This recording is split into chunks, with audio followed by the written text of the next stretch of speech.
You're trapped inside a stone chamber beneath the largest arena ever constructed. Overhead, 50,000 Romans have just watched your husband be torn apart by a lion. The crowd is already dispersing.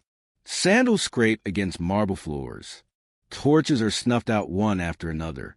The roar dissolves into a hollow silence. Then you hear it. Footsteps. Measured. Heavy. Intentional. Drawing nearer. A shadow spills across the cell entrance. A figure steps forward into the torchlight. It's the gladiator who survived today's slaughter. His armor is battered. His body is streaked with blood. That doesn't belong to him. Behind him stands a guard, keys jingling faintly. The lock clicks. The door swings open. The gladiator points at you. This isn't a horror film. This was an ordinary weekday in the Roman Empire. What I'm about to reveal is the chapter of Roman history never covered in classrooms. The part that began after the applause faded and the spectators went home. A state-organized nightmare that only started once the arena fell silent. This isn't conjecture. Roman authors recorded it themselves, and the proof is etched into the stone walls beneath the Colosseum. Stay with me until the end, and you'll never view ancient Rome the same way again. For decades, Hollywood has sold you a lie about gladiators. Movies like Gladiator and Spartacus glorify bloodshed, honor, rebellion, and defiance. They show men dying under open skies, blades raised high, crowds screaming for more. What they never show is what came after the games were over, when the spectacle turned inward, when entertainment shifted into something far more disturbing. I'm talking about a system so horrific that modern historians had to coin a new Latin phrase to describe it: Victoria Carnalis, the victory of the flesh. The Romans themselves never used this term. To them, it wasn't scandalous. It didn't require explanation. It was simply the way their world functioned.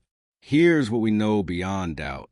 Roman writers such as Martial Juvenal and Seneca describe a reality where captured women were held beneath arenas and distributed as rewards. Not metaphorically. Literally handed out like provisions to gladiators who performed well. This wasn't the work of a few corrupt guards or rogue officials. The Roman state oversaw the entire operation. The same government that designed aqueducts and highways also engineered the logistics of sexual violence. Think about that. The civilization that gave us concrete codified law and representative governance also perfected the mass production of human suffering. Before we continue, pause for a moment. Look at the like button. If you believe buried history deserves to be exposed, even when it's uncomfortable, press it.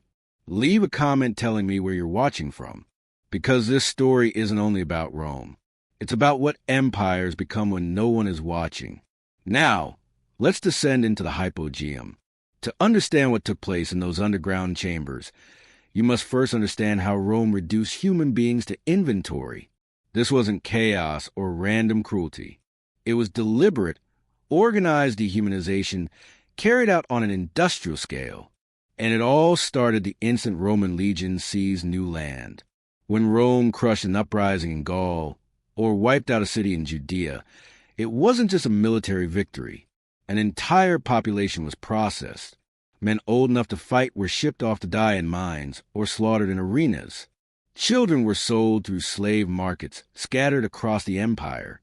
Women were designated captiva, spoils of war claimed by the state. And this is where it turns truly terrifying. Under Roman law, these people were no longer considered human.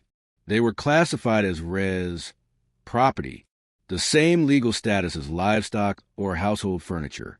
A conquered woman possessed no more rights than a table. Anything could be done to her, and it wasn't legally a crime because the law did not recognize crimes committed against objects. But Rome didn't enforce this reality through legislation alone. It enforced it through spectacle. The games were never just about entertainment. They were political theater, designed to intimidate conquered peoples and to train Rome's own citizens to accept domination as normal.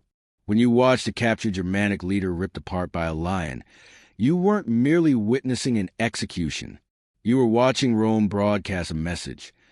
This is the fate of those who resist. And then came the midday interval. When elite spectators departed for lunch, that's when the cruelty escalated.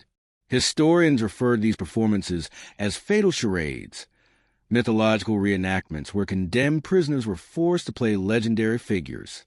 Except the endings were not symbolic. The deaths were real. Martial, writing in the 1st century A.D., describes these scenes with chilling nonchalance. He writes like a gourmet critic assessing a dish. In one account, a prisoner is dressed as Orpheus, the mythical musician said to enchant all living creatures with his song. He's led into the arena, holding a lyre. Then a bear is released. Martial remarks, almost regretfully, that this time the music failed. The animal tore the man apart, while 50,000 spectators ate honey-soaked dates. In another passage, and this requires a warning, it becomes even more horrifying. Martial recounts a woman forced to reenact the myth of Pasiphae, who mated with a sacred bull. For this prisoner, the performance meant being publicly violated by an animal before thousands of onlookers until she died from her wounds. Read that again. The Roman state engineered a system in which human beings were raped to death by animals as midday amusement. This wasn't the twisted fantasy of a single deranged emperor. It continued for decades. Senators attended with their children. Street vendors sold refreshments. The events were advertised on city walls. And Martial celebrates it. He writes, "Whatever myth invents, the arena makes real." He intended it as praise. This was the environment, the bureaucratic, industrial machinery of cruelty, that also transformed conquered women into prizes awarded to gladiators. Now we need to talk about the men who received those prizes. Gladiators existed within a contradiction Rome never fully reconciled. They were slaves with fewer legal protections than a dog, and yet they were celebrities. Their likenesses appeared in mosaics. Their names were carved into walls by devoted admirers. Women from the aristocracy became fixated on them. Graffiti in Pompeii praises one gladiator as the girl's sigh and another as the lady's pride. High-born women slipped into gladiator quarters, slipping bribes to guards for secret meetings. One fighter, Sergius, was rumored to have carried on affairs with several married patrician women, igniting public scandal. Even their sweat became merchandise. After matches, gladiators were scraped clean, their sweat blended with olive oil, and sold as a beauty product and aphrodisiac. Think about that for a moment. Enslaved men owned by the state, their bodily fluids bottled and sold to the elite. And yet, Rome feared them deeply. The Spartacus uprising of 73 BC left a permanent scar on the Roman imagination. 78 gladiators escaped, built an army of 70,000, and came dangerously close to toppling the Republic. For 2 years, they annihilated legion after legion. When Rome finally prevailed, 6,000 survivors were crucified along the Appian Way, one body every 40 meters. A forest of crosses stretching nearly 200 kilometers. That trauma never disappeared. Every gladiator holding a blade reminded Rome how close it had once come to destruction. So the question became unavoidable. How do you control extremely dangerous, highly trained men who have every reason to revolt? You reward them, selectively and deliberately. Extra rations, prize money, the promise of freedom after enough victories. And something else. Something the sources mention almost casually, as though it required no explanation at all: access to conquered women. The records are scattered and frustratingly imprecise. Roman authors rarely linger on the subject, but when references from Martial, Juvenal, and later historians are assembled, a clear pattern forms. After major games, especially those sponsored by emperors or influential senators, victorious gladiators were granted what the text called the privileges of the victor. Modern scholars believe this often meant access to female captives held beneath the arena. And that's where we're headed next. Because the true horror didn't take place on the sand. It unfolded below. The process was clinical, efficient, almost bureaucratic. After a particularly savage bout, A gladiator who survived and impressed the crowd wouldn't return straight to his quarters. Instead, still clad in armor, still coated in blood and grit, he would be escorted downward into the hypogeum, the sprawling underground complex beneath the arena floor. Oil lamps flickered against stone walls. The air reeked of iron, sweat, and animal filth. They passed cages where lions stalked in the darkness. Mechanical lifts groaned softly, prepared to raise the next act of violence into the sunlight. This section of the arena was hidden from the audience above. That was intentional. An arena official or Lanista representative led the way, holding a record, literally a wax tablet, marked with names, numbers, and property listings. They stopped before a row of holding cells most spectators never knew existed.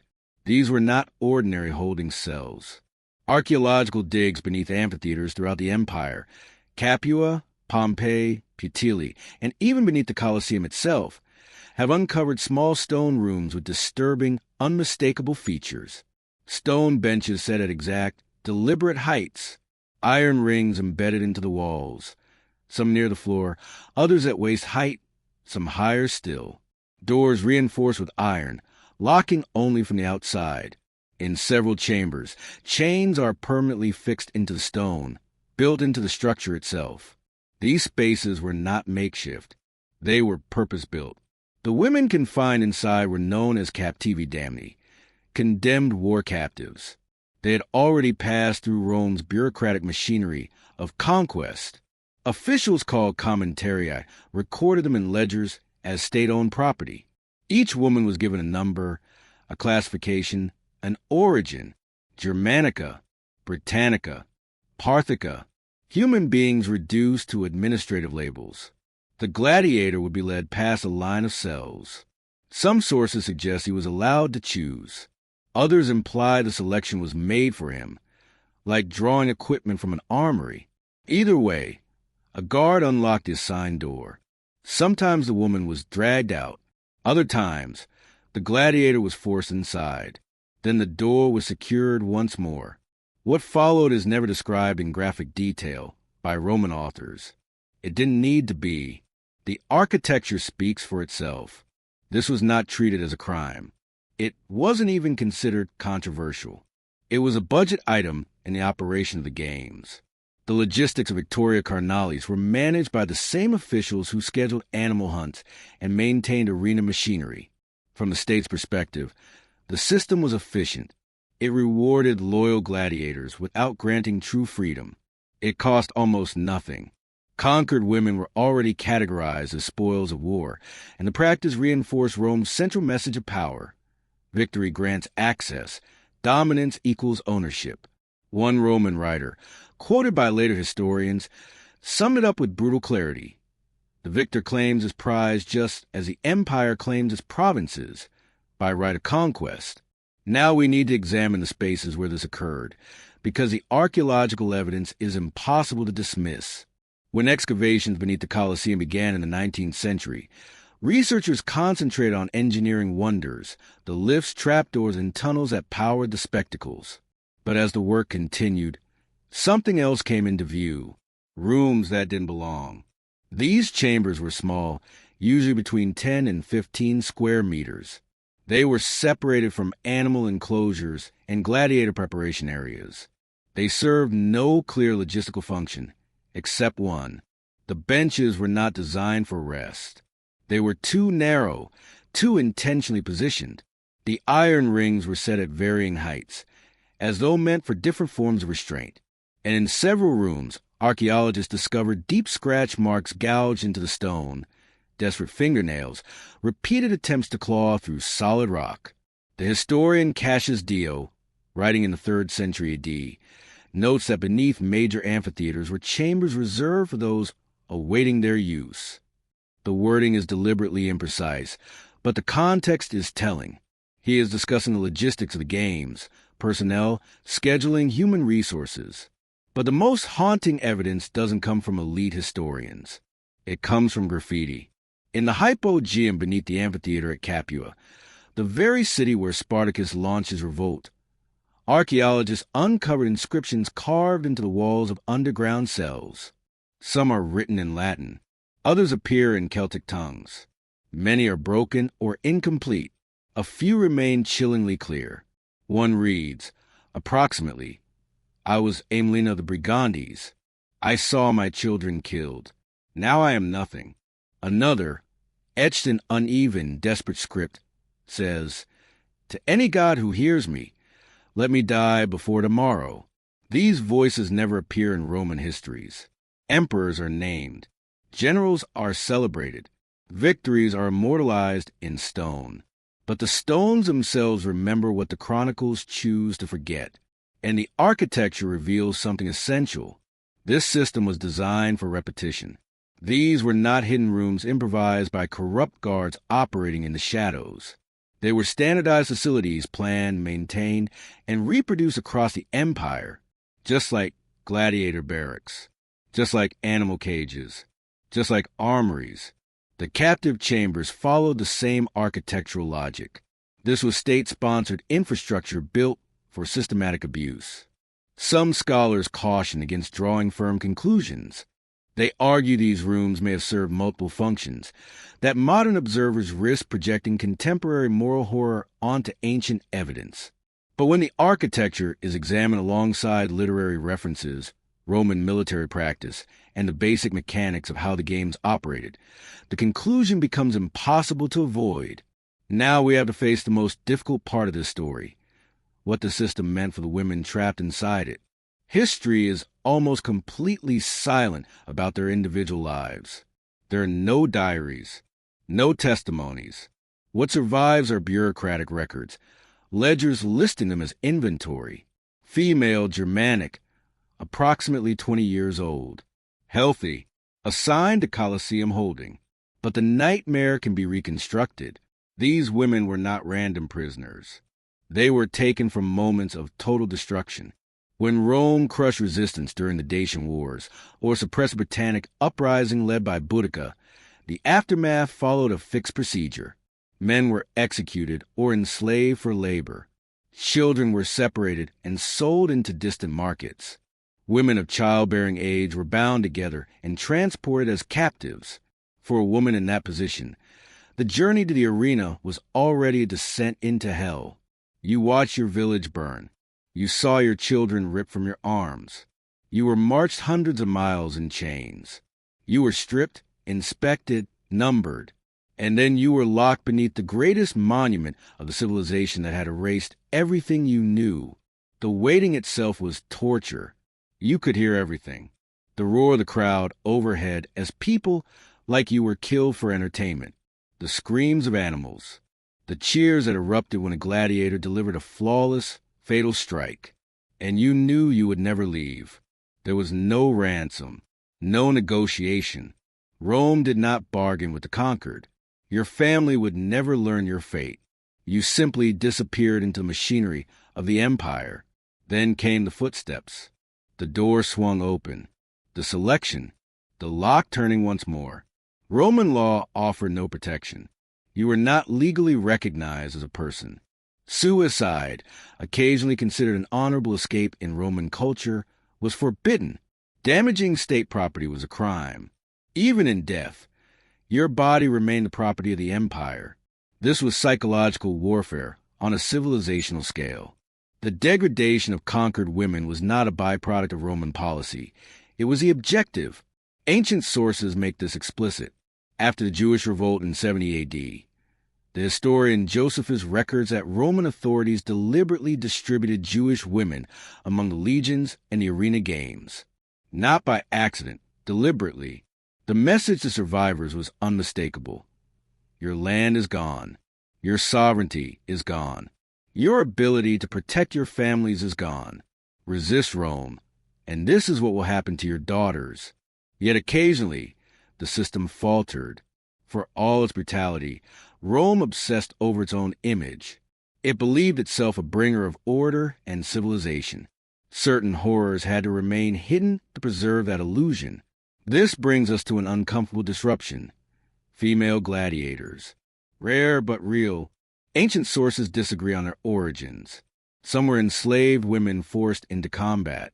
Others seem to have been noble women who, in a society granting women almost no power, sought a warped form of agency and fame in the arena. Their existence scandalized Rome's elite. Juvenal, the satirist, mocked them bitterly. What sense of shame can a woman have who wears a helmet? In 200 AD, Emperor Septimius Severus attended games in Antioch featuring female fighters. Cassius Dio was present. Something unexpected occurred. The Greek spectators responded with respect, treating the women like male gladiators. But the Roman audience jeered. They shouted lewd remarks. They turned the event into sexual spectacle. The women were not seen as warriors. They were seen as entertainment. Severus, reportedly mortified, was not disturbed by the violence itself, but by how openly Roman cruelty had revealed itself. The illusion shattered. He banned women from combat, not to protect them, but to push the violence back into the shadows. Because the abuse never stopped. It simply returned to the darkness beneath the arena, where it had always truly existed. The ban did not signal moral reform. Nothing was corrected. Nothing was restructured. The machinery continued to operate out of sight. The games endured for generations. Even after Rome officially converted to Christianity in the 4th century AD, gladiatorial combat did not immediately cease. Emperors issued lukewarm restrictions. Bishops protested.